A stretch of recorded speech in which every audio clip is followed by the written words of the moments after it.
Assassination, intimidation, land confiscation, and the cutting of all social services to rid the Galilee of its Arab population. Israel Koenig, the Koenig Memorandum. Jewish villages were built in the place of Arab villages.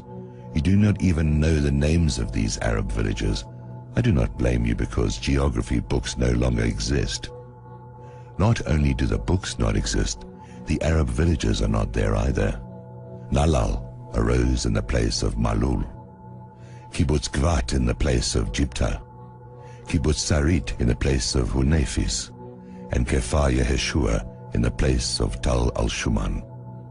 There is not a single place built in this country that did not have a former Arab population. Moshe Dayan, addressed to the Technikon, Haifa, reported in Haaretz, April the 4th, 1969.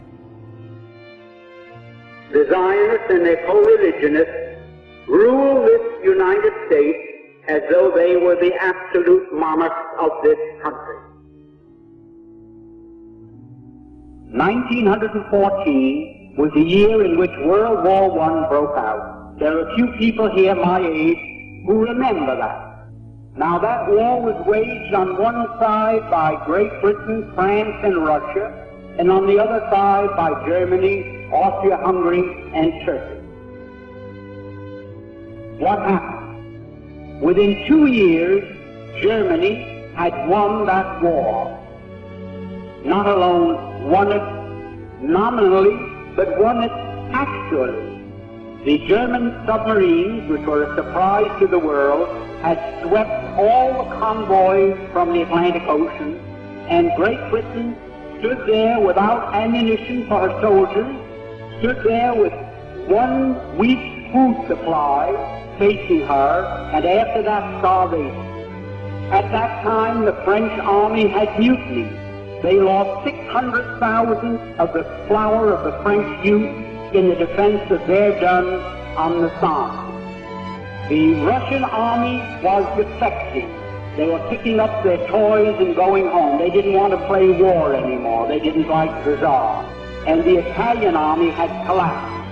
Now, Germany, not a shot had been fired on the German soil.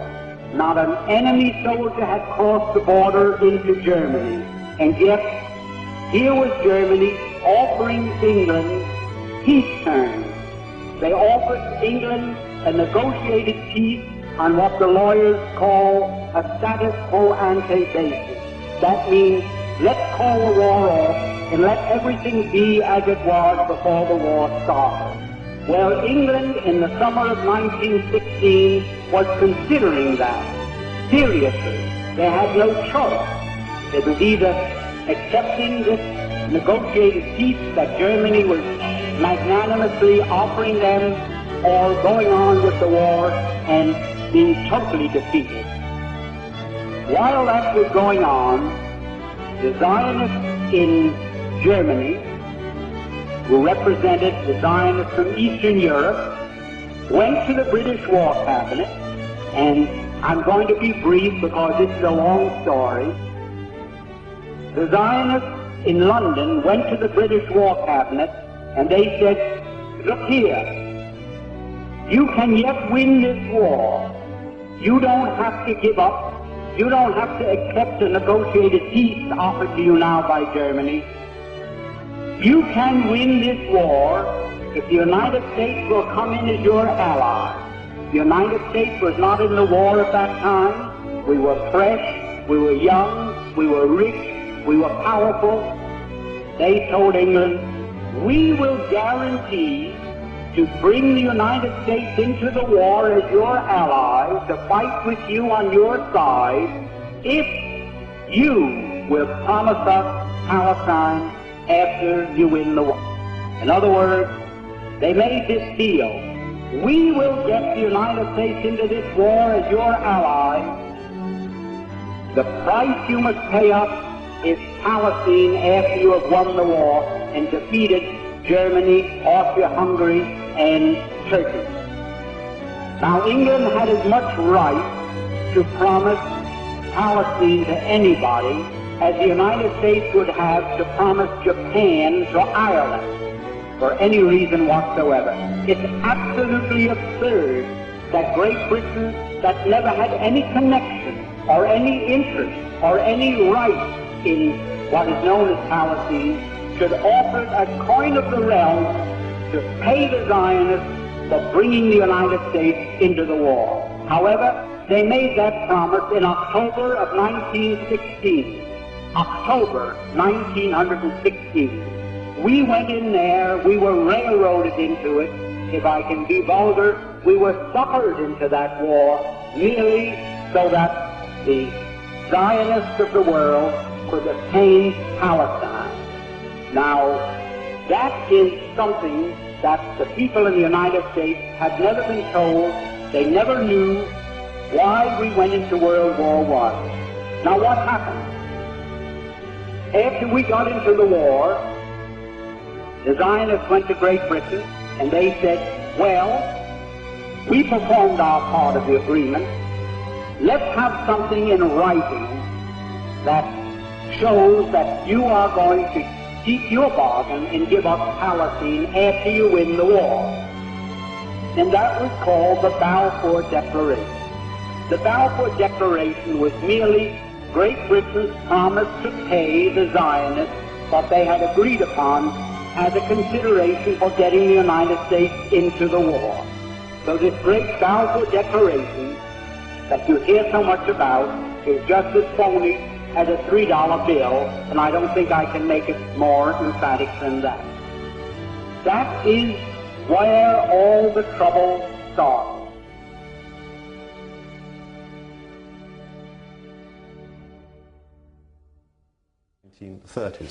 There were perhaps 60,000 Jews in Palestine at the time, and 500,000 or more Arabs. The favour bestowed on the Jews by Sir Herbert Samuel made the Arabs angry and afraid. They felt it to be unjust. What it all amounted to was something very simple. The Arabs did not want foreign Jews in large numbers in their country. The atmosphere in 1920 and 21 was tense. The Arabs complained bitterly about the way they were being treated.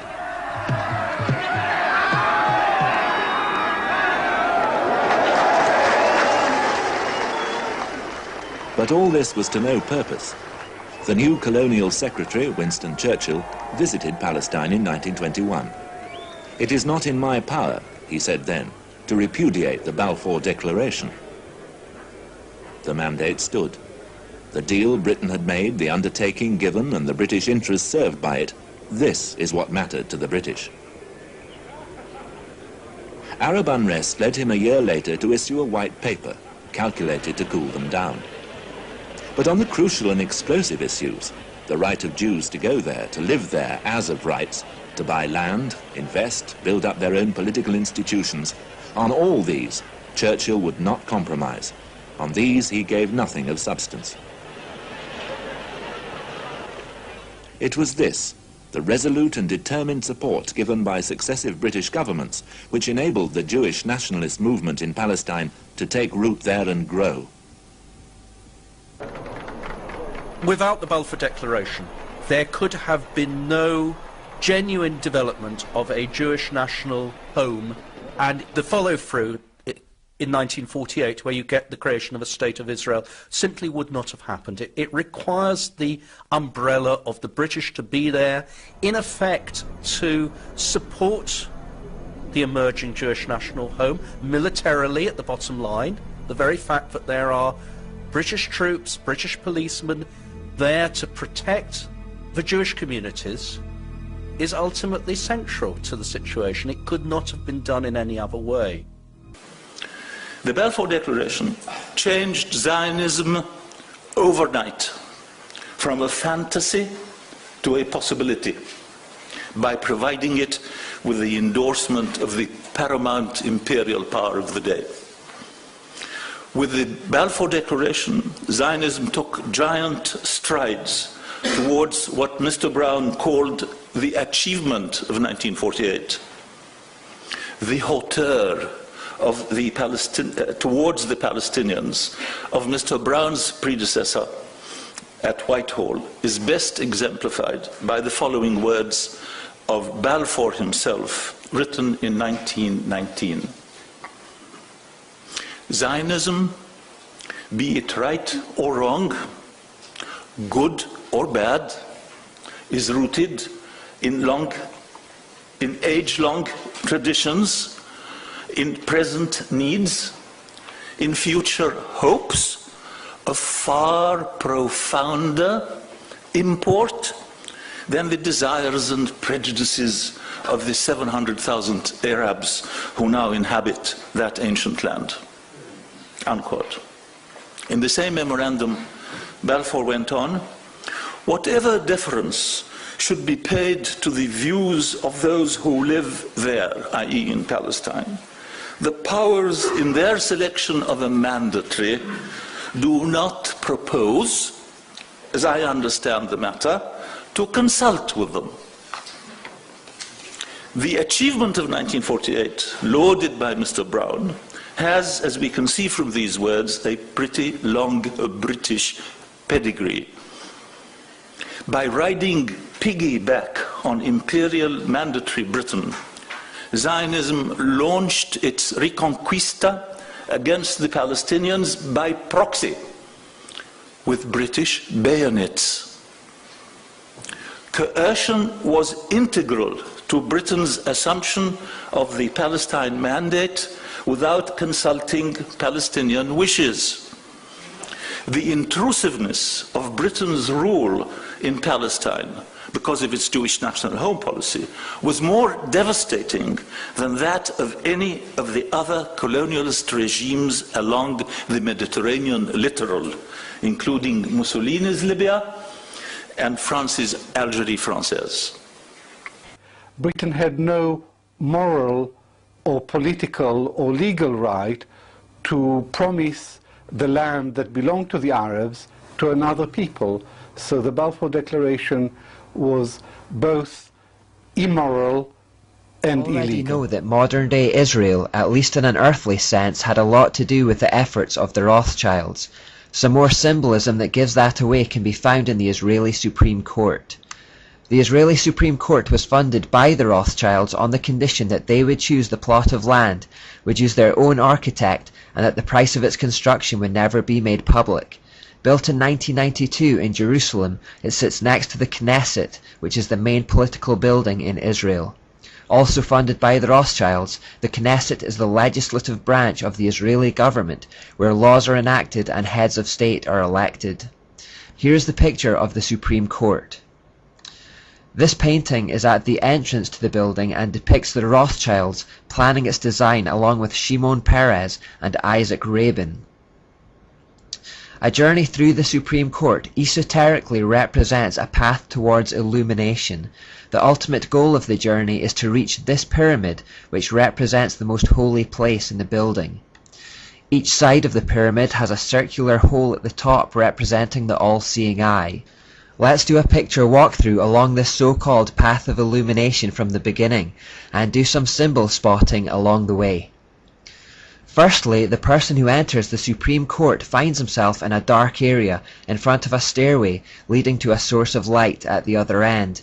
By climbing these stairs, the visitor gradually moves away from the darkness towards illumination. There are exactly 3 sets of 10 steps equaling 30 overall. These represent the first 30 degrees of Freemasonry. Since there are 33 degrees to Freemasonry overall, we will discover where the remaining 3 are later.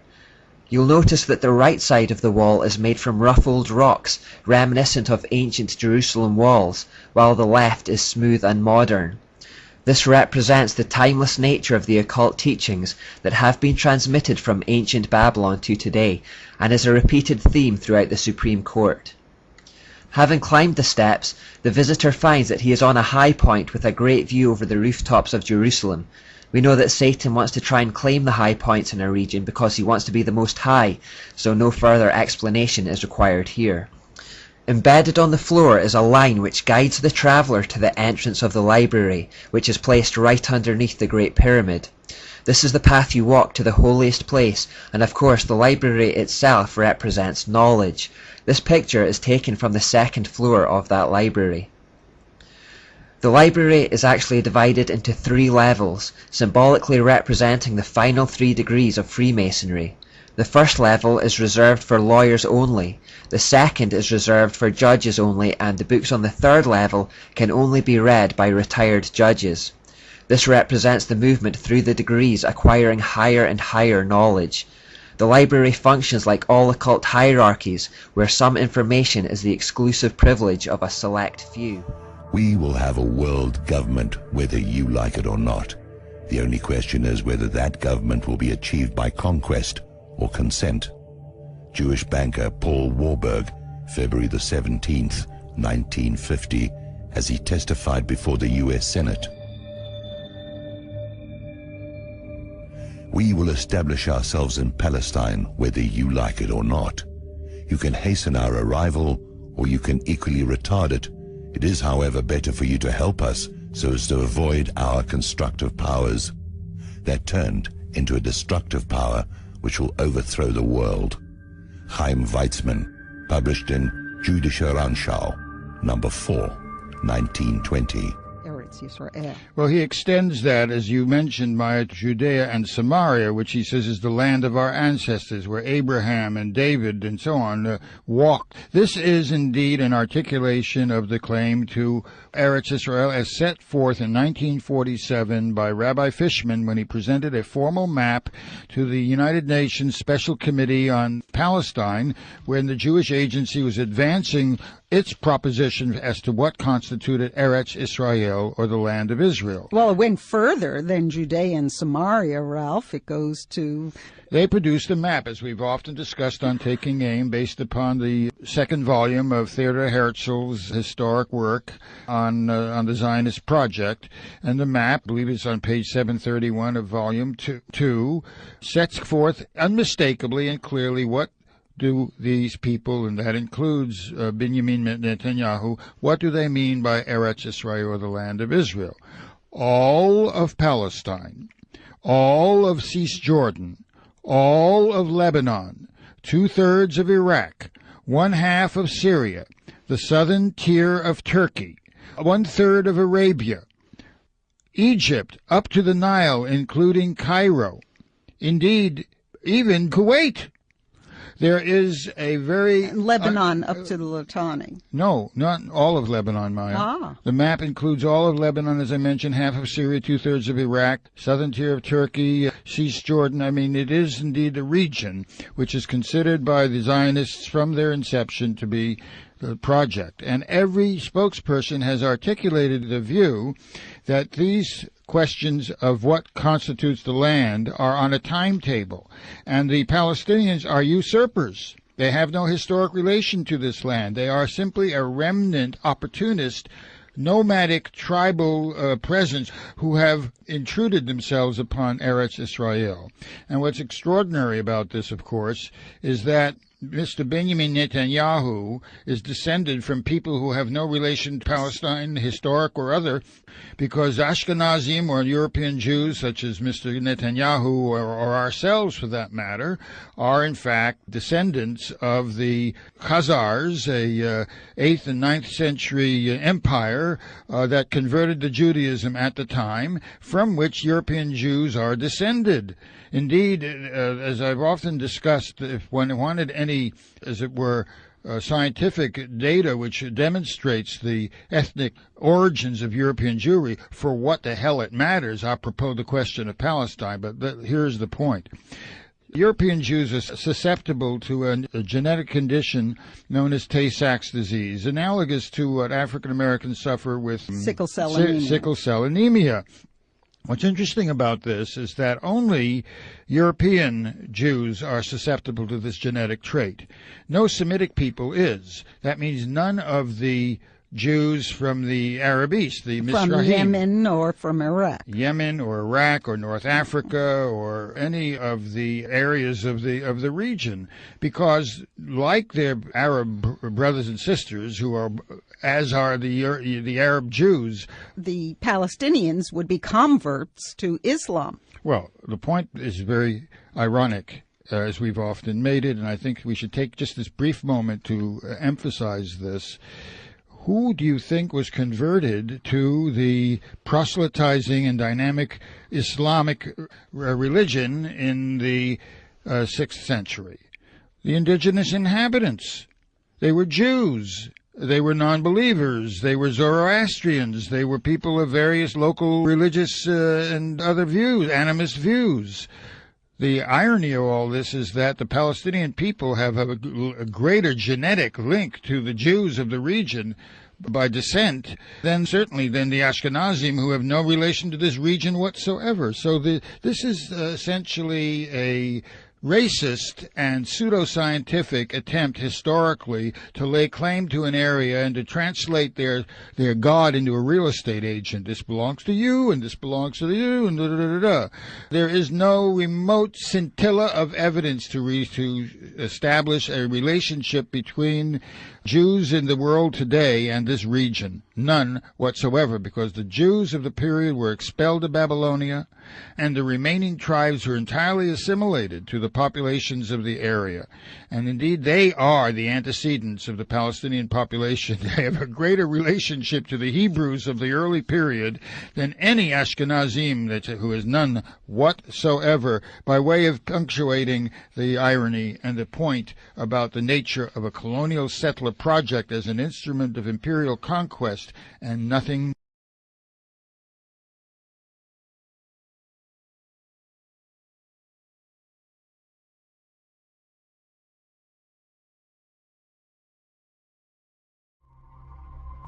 Ben-Gurion warns in 1948, "We must do everything to ensure the Palestinians never do return," assuring his fellow Zionists that Palestinians will never come back to their homes.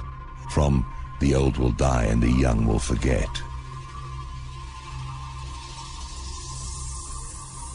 "We have to kill all the Palestinians unless they resign to live here as slaves," Chairman Heilbron of the Committee for the Re-election of General Shlomo Lahat, the mayor of Tel Aviv, October 1983. "Every time we do something, you tell me America will do this and we'll do that. I want to tell you something very clear. Don't worry about the American pressure on Israel. We, the Jewish people, control America, and the Americans know it." Israeli Prime Minister Ariel Sharon, October the 3rd, 2001, to Shimon Peres, as reported on Kol Yisrael Radio. The media is so far left at this point, and the global media, look, let's be honest about this. The socially acceptable form of anti-Semitism, of old-fashioned 14th century Jew hatred, is to be anti-Israel. Criticize Israel. That's so safe. You know, Israel is a tiny island of civilization in a vast sea of barbarism called the Middle East. It respects women's rights, education, the value of hard work, science, medicine, I mean, even the president isn't above the law. It's got a great court system. It's us. It's Western civilization. Well, what did you think of John Kerry's statement? Because John Kerry seems annoyed that Israel's defending its country from these attacks, which I'm having a hard time wrapping my arms around the lack of moral clarity here. Well, John Kerry has again flown to the Middle East to rescue Hamas. I mean, it's just incredible to me. It's incredible to me, too. Stunning. I mean, Sean, how can people not see it? The truth, the fundamental reality is that Israel wants to live in peace with its neighbors and prosper. Its neighbors, most of them, want Israel destroyed and Jews dead. What is hard to understand? If Hamas possessed Israel's military capability, do you really think they would be engaging in pinpoint strikes and warning Jews to leave their homes? They would have leveled Tel Aviv. Never. I mean, Israel has the military power to wipe Gaza from the map, but they'd never do that. They've suffered the Holocaust. They know what it's like. They want to live in peace. Hamas could have stopped this conflict at any point by stopping the rockets. But Hamas knows it wins by trotting out dead children and using women and children as human shields. And it is cynical and brutal, and they are the villains of this peace. You know something? During the bombing of Britain, Britain responded by carpet bombing German cities. Would that be the moral equivalent of what's happening here? It would be, but Israel shows amazing restraint and gets no thanks. And you look at these contrasts. All these reporters who are breaking their own rules by showing these grisly pictures of Palestinian victims on television, you know, if they love it so much, why are their headquarters always, their news headquarters in Tel Aviv or maybe Beirut? I mean, why don't any of them move to the Middle East? I mean, the Middle East would, the Islamist movements would kill most of the academics who are defending them. They certainly wouldn't take very good care of the women who are defending them. Right, Colonel, and Israel would. For God's sakes, Israel is us. Well said.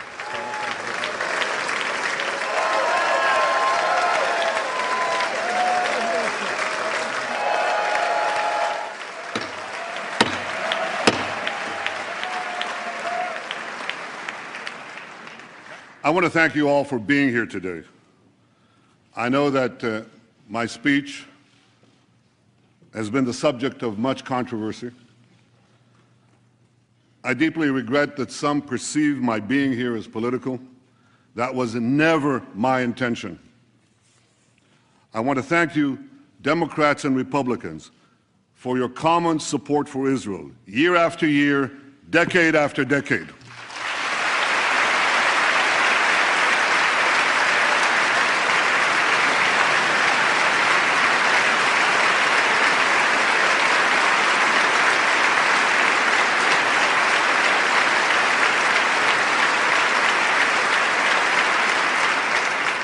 I know that no matter on which side of the aisle you sit, you stand with Israel.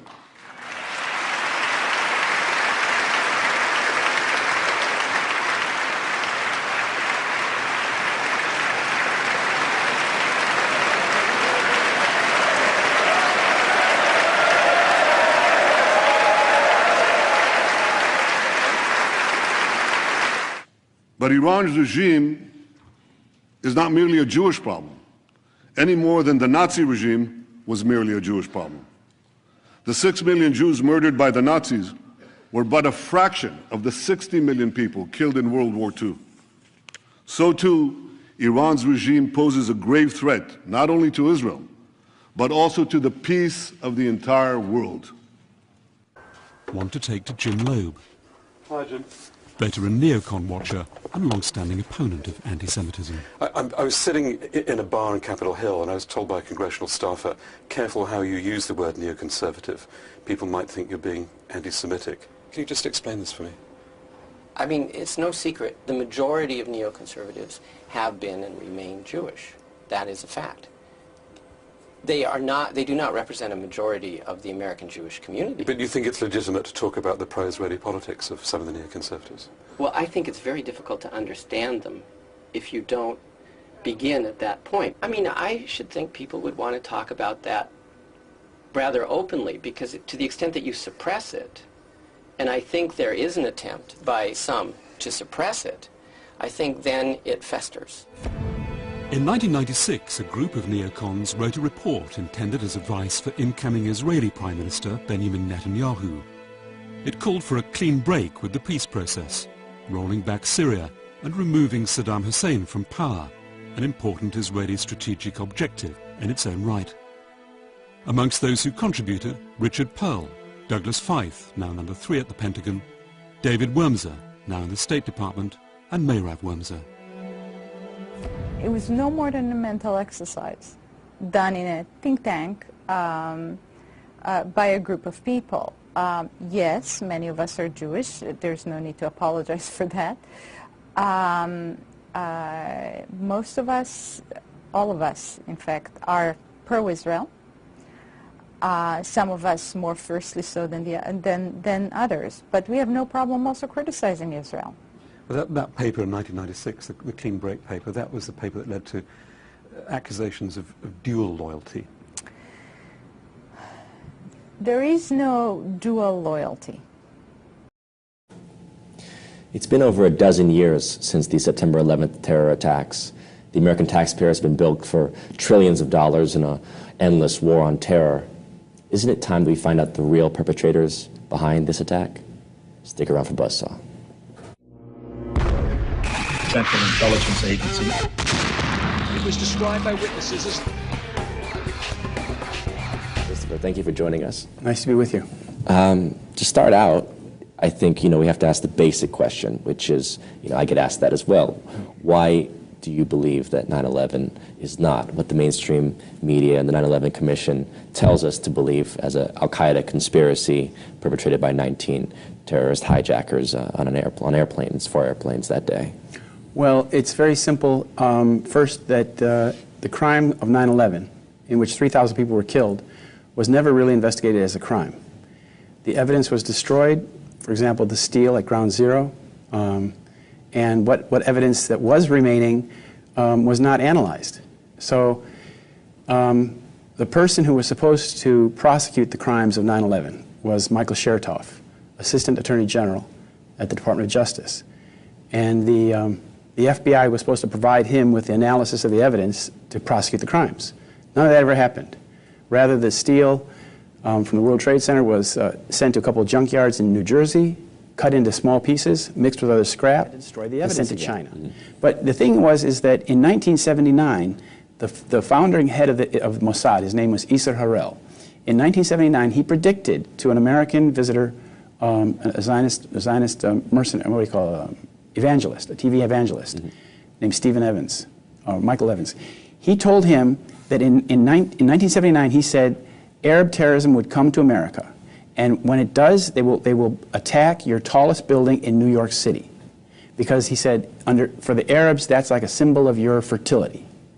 And he made that prediction in 1979, and 22 years later, it came true.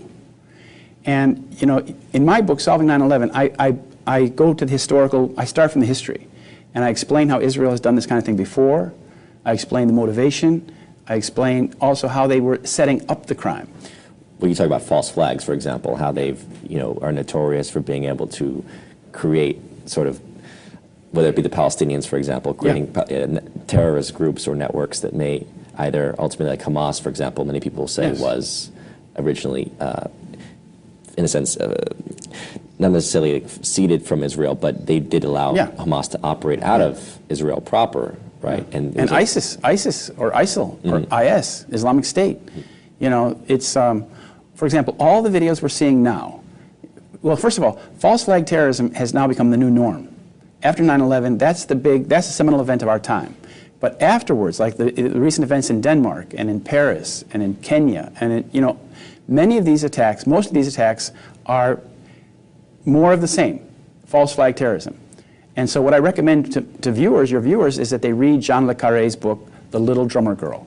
Because in that book, it was written with the help of the Mossad. They explain in the 1980s exactly how Israel sets up such things like the Paris shooting or the Danish shooting, and how they do it. And 9/11. I mean, for example, the 6 or 7 of the so-called Arab terrorists who were living in Florida, all had duplicate licenses issued in their name. You see? So somebody else was going around town leaving a trail in their name. And that's what Little Drummer Girl is all about, how they do that kind of thing. Mm-hmm. And because, you know, now when we see Islamic State committing atrocities week after week, day after day, what's interesting to note is that all of the videos, the video evidence, is coming out of one little Israeli website called Site Intelligence Group. I think it's based in McLean, Virginia. And the woman who runs it is named Rita Katz. And she was on CNN when the second American beheading video was shown on TV. Mm-hmm. She told on CNN, she explained that it just so happens that we aired this film before the group aired the film because we had a copy beforehand. Well, how did they have a copy beforehand? You know? Good question. So where do the Saudis fit into this? Because, I mean, apparently, according to the 28 missing pages for the 9/11 Commission, there's Saudi financing that's going into the operation. Where would they fit into the 9/11 operation? Well, with all due respect for the Saudis, I would have to say they're kind of like useful idiots. They've been played. They may also be, of course, willing to go along with some of these things because I don't think they would oppose. I don't think the Wahhabist mentality would really object to the use of terrorism to right, spread their ideology. and they are supporting, as we know, they are supporting Islamic State. They are supporting these mercenaries and these rebels that are fighting in Syria. Going back to the Taliban in the 80s, right? Yeah, and they are, you know, they're dead set against Iran and Hezbollah and the Shiites. So, you know, but the Saudis, when you talk about those 28 pages, I don't know what those 28 pages say, but when they talk about Saudi involvement in 9/11, that is not consistent with all of the information that I have found, is that at the architectural level of this crime and the managerial level of this crime, the people who ran it, thought about it, conceived it, and then managed it, they're all Zionists, not Saudis. So, as I said, the Saudis were probably played or used or just useful idiots who were able to, you know, be snookered into a position where they look indictable. Right. Like they look culpable. Well, but I think even above the Zionist level, you still have what's the British Empire, yeah, which is still a tactical, you know, how do you say, it's a tactical machine. Yeah. You know, the British Empire is the one that formed Israel in the first place, is the one that created the Saudi Arabia, because Arabia obviously was not under Saudi control before the British gave it to them. Right. You know, basically established the modern Middle East. And so they're tremendous architects, going back to Bernard Lewis and his arc of crisis policy in the late 70s, right, that Brzezinski bought into when they formulated the Afghan war against the Soviets, right? The idea we can use this radical Islam against, this is historical British policy, against any kind of sovereign nation state, be it USSR, be it China, be it Assad now in Syria, or, you know, Nasser and Sadat in Egypt before, right? So it's a very, to me, it's a British imperial policy that plays well into the Zionist, let's say, worldview. But when you look at the British imperial policy, you have to look at who's behind that imperial policy, and you do find the fingerprints of the Rothschild family, for example. The Balfour Declaration, which created the state of Palestine, was basically like the birth certificate for the nation in 1917, was addressed to Lord Rothschild. Yes. And you know, the Rothschilds, they had their own interest there. They wanted to create this Jewish state. They wanted to protect the Suez Canal, which they had invested in and owned. But it's when we talk about the British Empire, who exactly are we talking about? That's what I'm pointing out. You know, because you know, the British have been snookered in the same way that we've been snookered into wars in the Middle East that are not in our national interest, and it's not in Britain's national interest either. Well, again, that's the problem with empire. You lose your national interest when you become an empire, right? That's the whole point, is that you get caught up in these games that really destroy your nation, your industrial policies, for example, that might raise your working class. That all gets destroyed in the process of building. But you have to look at who is the brain behind the empire. Like, for example, now we have this Ukraine crisis. Well, how did we get in this Ukraine crisis? We got into it because of the actions of Nuland, Victoria Nuland. She's married to Mr. Robert Kagan. Who brought us the war in Iraq, basically. The PNAC document you referred to that said that the United States should invade and occupy Iraq whether Saddam Hussein is on the throne or not. That was in 2000, right? Well, now she comes along and she's the one who brought us the crisis in Kiev. She supported it, and then she said they had been pumping billions right into the and 2 weeks before the government was overthrown, the elected government was overthrown, she was already naming who would be the prime minister. So I mean, it's like This is not an American empire. This is an American empire with a foreign brain, if you will, with a foreign agenda at the top. Mm-hmm. So it's very destructive of our nation.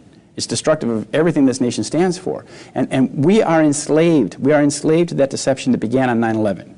And if we don't free ourselves from the deception of 9/11, if we don't understand that this is all based on deception, then we will remain enslaved to it. And that, it means nothing good for us. You know, those people that died on 9/11, there were thousands of people who died, 3,000 people died. More and more will die as a result if we don't free ourselves. It's in our absolute best interest as a nation that we expose who's really behind 9/11 and bring them to account. Mm-hmm. Our race is the master race. We are divine gods on this planet. We are as different from the inferior races as they are from insects. In fact, compared to our race, other races are beasts and animals, cattle at best. Other races are considered as human excrement. Our destiny is to rule over the inferior races. Our earthly kingdom will be ruled by our leader with a rod of iron. The masses will lick our feet and serve us as our slaves. Israeli Prime Minister Menachem Begin, in a speech to the Knesset, the Israeli parliament, quoted by Amnon Kapeliuk, Begin and the Beasts, New Statesman, June 25, 1982.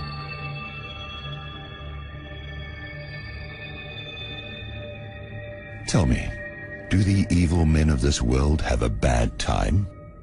They hunt and catch whatever they feel like eating. They don't suffer from indigestion and are not punished by heaven. I want Israel to join that club. Maybe the world will then at last begin to fear us instead of feeling sorry. Maybe they will start to tremble, to fear our madness instead of admiring our nobility. Let them tremble. Let them call us a mad state. Let them understand that we are a savage country, dangerous to our surroundings, not normal, that we might go wild, that we might start World War III just like that, or that we might one day go crazy and burn all the oil fields in the Middle East. Even if you'll prove to me that the present war is a dirty, immoral war, I don't care. We shall start another war, kill and destroy more and more. And do you know why it's all worth it? Because it seems that this war has made us more unpopular among the uncivilized world. We'll hear no more of that nonsense about the unique Jewish morality. No more talk about a unique people being a light upon the nations. No more uniqueness and no more sweetness and light. Good riddance. Former Israeli Prime Minister Ariel Sharon.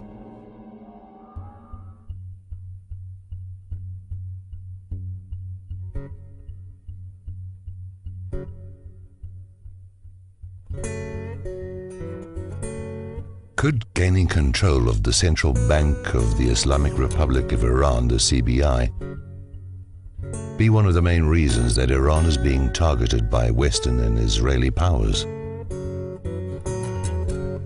As tensions are building up for an unthinkable war with Iran, it is worth exploring Iran's banking system compared to its United States, British and Israeli counterparts.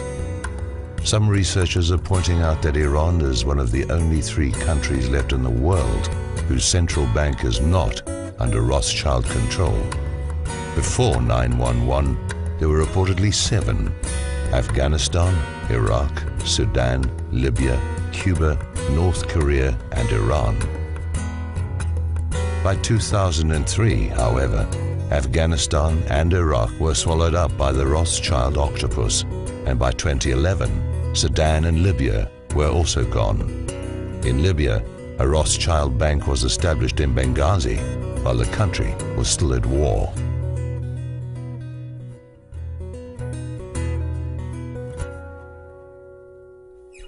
Islam forbids the charging of interest, a major problem for the Rothschild banking system.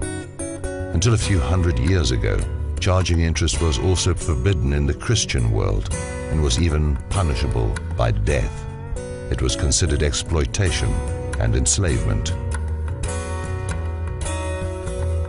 Since the Rothschilds took over the Bank of England around 1815, they've been expanding their banking control over all the countries of the world. Their method has been to get a country's corrupt politicians to accept massive loans, which they can never repay, and thus go into debt to the Rothschilds' banking powers. If a leader refuses to accept the loan, he is oftentimes either ousted or assassinated, and if that fails, invasions can follow, and a Rothschild usury-based bank is established.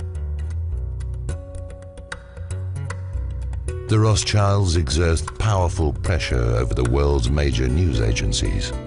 By repetition, the masses are duped into believing horror stories about evil villains.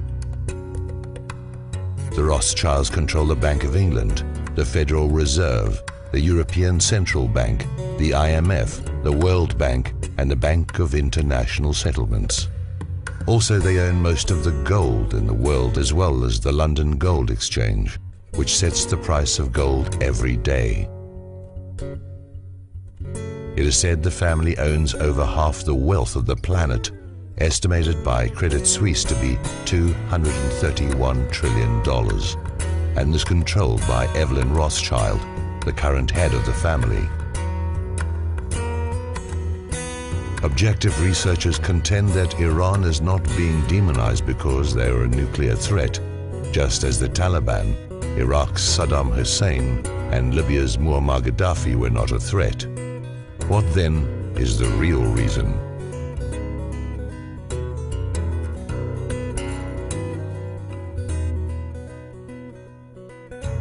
Is it the trillions to be made in oil profits? Or the trillions in war profits? Is it to bankrupt the US economy? Or is it to start World War III? Is it to destroy Israel's enemies? Or to destroy the Iranian central bank so that no one is left to defy Rothschild's money racket?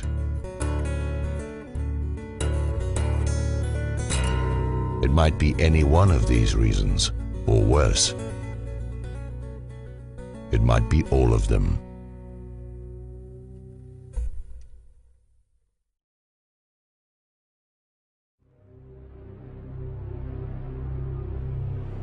The Palestinians are like crocodiles. The more you give them meat, they want more. Ehud Barak, Prime Minister of Israel at the time, August 28, 2000, reported in the Jerusalem Post, August 30, 2000. The Palestinians are beasts, walking on two legs. Menachem Begin, speech to the Knesset, quoted in Amnon Kapeliuk.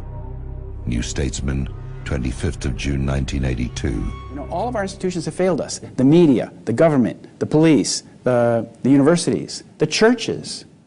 I wrote a letter to the Pope. I told the Pope, you just have to tell the people that we've been deceived about 9/11. That's all. I mean, how can the churches go along with this deception? The deception is killing us. How can they go along with it? Well, I would argue that don't forget that the Catholic Church also has a tremendous role and influence, because Israel itself sits where the Crusader kingdom used to sit. Yeah. So to me, actually, a lot of this policy is being foisted by a much older empire, which is called the Roman Catholic Empire. Mm-hmm. You know, and again, I don't look at it like a Zionist influence over the British. I think the British have a much older game that they play, and they've used Zionism as one of their tools, just like they've used fanatical Islam, just like they've used, you know, our war parties. It's like, again, it's a game as old as empire. Yeah. But to get back to the real motivation behind 9/11, in terms of the towers. Yeah. So the target, again, being what exactly do you think in those three towers? Because we know, for example, that, you know, Euro Brokers and Marsh McLennan were two of the companies that lost over 500 people out of a 3,000 people dying. To lose that number of employees indicates perhaps those were the marks and the targets. But why? Yeah. Well, you know, one thing is that, as I said before, evidence of crimes, evidence of the big crimes of the 1990s was being destroyed systematically. As we know, Rumsfeld came on TV on the day before 9/11 and said something like $2 trillion was unaccountable for from the defense budget. And then, you know, the missile... Dov Zakheim was the controller that Yeah, day, Dov Zakheim was the controller. And then the plane that hit the Pentagon went into, or the missile, went directly into the accounting office where that money was being, you know, sought, looked for. So... The books. Yeah, the books. And the same thing, like, both airplanes went into secure computer rooms in the Twin Towers. As you said, Marshall McLennan went right into their computer room, the first one. But that brings up a whole other thing, because when we talk about Marshall McLennan, we're talking about Maurice Greenberg and Jules Kroll. And Jules Kroll Associates, had control of the security for the building, you know? And Jerome Hauer had worked for them. Jerome Hauer then appeared on TV in San Diego on the morning of 9/11, again blaming Osama bin Laden. Right, like the script was already written. The script was written, absolutely. Yeah. And when Philip Zelikow then was executive director of the 9/11 Commission report, he came to the beginning of the planning sessions with the myth already written out. He's a myth maker, basically. That was his specialty in college. He wrote his thesis was the creation and maintenance of the public myth. And then he gave us a myth, he wrote the myth, and all those bullet points, all of those points and titles and subtitles of that myth were already on paper before the people even started talking. So you see, that's... So you mentioned Maurice Greenberg, who's AIG, right? And AIG people know from the financial debacle in 2008. But AIG has a long history with CIA and other covert operations, because the insurance always has to come into play at some point in our world. What's their role, do you think, the AIG factor in this whole thing? Well, it's not so much AIG. I don't know. It's more Maurice Greenberg. Maurice Greenberg is a very big supporter of the State of Israel, and as Jules Kroll is. And, you know, we saw in 2008, AIG received a $180 billion bailout. His AIG were insuring, basically, Goldman Sachs and Bank of America. So the money went to AIG and then to Goldman Sachs and Bank of America. But the thing is that, you know, the secure computer room of both Fuji Bank in the South Tower and Marshall McLennan in the North Tower, these computer rooms played a role. They were obviously, from the picture, you know, behind you, you can see that the computer rooms basically exploded and left a huge, big, giant trail of white smoke. Well, that does not fit with burning kerosene. That is evidence of thermite. And so, my book, 9/11, I look at the history of Israeli false flag terrorism, the history of Israeli attacks on American and British targets, and then the crime itself, and the setting up of the crime, and then the cover-up of the crime. Right. The cover-up is the ongoing crime. You see, 9/11 is an ongoing crime. The crime happened on September 11, 2001. But ever since then, they've been maintaining this web of deception around it and basing policy on that deception. Oh, I mean, that's the one thing that they've done very well, obviously, is once you stage an event, as you say, a false flag terror event, you have to immediately declare war. Because by diverting the attention to the other enemy, you never have time to stop and actually assess the original crime to say, wait a minute, this was a false flag from the beginning. Precisely. And why did Bush and Cheney not commission a blue ribbon investigation panel on day one? That is their crime. You know, they should have started investigating this if it were truly a crime that we didn't know who did it, and we had no part of, or our government had no part of it. Then they would have begun the investigation that day. Right. And they would have pulled out all the stops and found out who was behind this and what happened. Yeah. But the fact that they didn't do that indicates that it was a cover-up from the very beginning. You talked to Andreas von Bülow in writing this book. Now describe a little bit just of who he is and what his conclusion was. Well, he was, I was writing these articles in my little home in Schaumburg, Illinois, in September, October, and November of 2001, as the country was going to war. And I saw that the government and the media were giving us this really false narrative, and all the evidence that contradicted that was being swept under the table. And they're going to war on that. And I said, how safe can it be for me to be here? So we went to Germany. I transferred and started working as a foreign correspondent in Germany after Thanksgiving in 2001. And the first person I met in Germany was basically Andreas von Bülow. I met him at his house. And he was the former German parliamentarian who was in charge of the budgets for the intelligence agencies in Germany. And I spoke to three people like him. And they all told me that it looked like a Hollywood deception. They couldn't understand why a blue ribbon investigation wasn't happening. And Andreas von Bülow explained to me that in this kind of operation, there's an architectural level, a managerial level, and a working level. And the working level is part of the deception. So like the 19 Arabs, for example, who were on the planes or not on the planes, whatever, the false trail of these 19 Arabs, that is the one part of the deception. But the managerial level, you would find people like Alvin K. Hellerstein, the judge in New York, who oversaw the tort litigation, in which all 3,000 cases were settled out of court. There will never be a 9/11 trial. All the victims' families were settled out of court. Mm. Even the 100 families that held out for a trial, they were all settled out of court. Right. And of course, Michael Chertoff, he's the head cop. How do you sue the head cop? But in any case, he was the guy who was supposed to prosecute the crime. There was no 9/11 trial. There never will be. Right. Because if there were a trial, there would be legal discovery. And we could ask questions like, how did these guys get on the plane? Did they get on the plane? Let's see the videos, et cetera, et cetera. Mm-hmm. What happened to the Pentagon video? Yeah, yeah. Well, I think I have to urge people to read your book. I think that there's much more information in there, but this is a good place to leave it. And, you know, I wish you, I know that you're out of the country now because of some of the intimidation you face as a result of your research. Malicious prosecution. I was attacked by undercover police at my house and then maliciously prosecuted. And but the reason we left is because there simply wasn't enough support for 9/11 truth at that time. Right. But now there is. It's growing. And people are realizing that we are still stuck in this deception. Yes. And if we don't free ourselves from it, the future will be grimmer than the past. It'll be worse. I think it's becoming more and more apparent that this game goes on until people can actually just, you know, call a spade, right, and stop buying the BS. Right. Well, thank you very much. Thank you for joining us, Christopher. Appreciate it. Well, there you have it, folks. A little slice into 9/11 reality.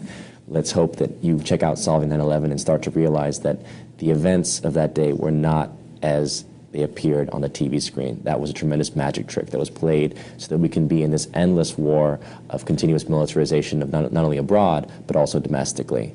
And it will carry on until we start to actually call out the criminals, the real terrorists that perpetrated it. This is Sean Stone signing off. The modern age is the Jewish age, and the 20th century in particular is the Jewish century. Yuri Slezký, Professor of History at University of California, Berkeley, The Jewish Century, Princeton University Press. What shocks and worries me is the narrow-mindedness and short-sightedness of our military leaders. They seem to presume that the State of Israel may, or even must, behave in the realm of international relations according to the laws of the jungle. The long chain of false incidents and hostilities we have invented, and so many clashes we have provoked. From the diary of Moshe Sharet, former Prime Minister of Israel in Livia Rokash, Israel's Sacred Terrorism, published 1980.